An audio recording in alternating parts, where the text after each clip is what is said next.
கண்டிப்பா எதிரொலிக்கும் பிரதர். ஒண்ணுமே இல்ல. தமிழக திரைத்துறையிலேருந்து இப்ப களத்துல இருக்கிற 2 பேர் யாரு அரசியல்ல? விஜய், சீமான், தமிழக திரைத்துறையில இப்போதைக்கு களத்துல தலைவர்களா நிக்கிற 2 பேர். உதயநிதி இருக்காரு. அவ்வளவுதானே. சரி, இப்ப விஜய், உதயநிதின்னு வந்தா யாருக்கு ஆதரவு அதிகமா இருக்கும் மக்கள்கிட்ட, இளைஞர்கள்கிட்ட? அது விஜய்க்குன்னு சொல்றாங்க. சொல்றாங்களா, அதான் உண்மை. சரி, என்ன உண்மையே அதான்.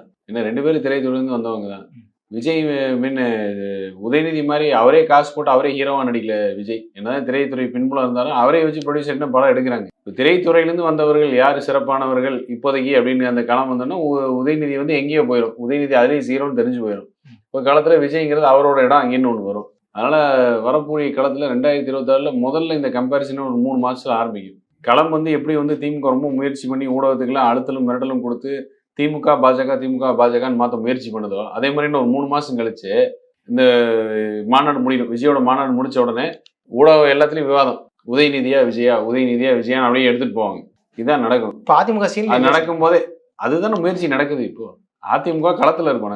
நாங்க வேலையை பார்த்து களத்துல இருக்கோம். ஊடகத்தை பொறுத்த வரைக்கும் இப்ப என்னன்னா ஊடகத்துல வந்து அதிமுக ஒரு பொருட்டே இல்லாம ஒரு பிம்பத்தை கட்டமைக்கணும்னு சொல்லி ரொம்ப முயற்சி நடந்துகிட்டு இருக்கு. ஏன்னா இந்த கள்ள கூட்டணி இருக்குல்ல, பாஜக அது குழந்தையா இருக்கு. ஆமா, திமுக குழந்தையா பாஜக இருக்கு. ஊடகத்துல வரவே கூடாதுங்கிறீங்க. அவங்க தானே ஸ்டிக்கர் ஓட்டுறாங்க, நாங்க எதிர்கட்சி வைக்காம இல்லாம.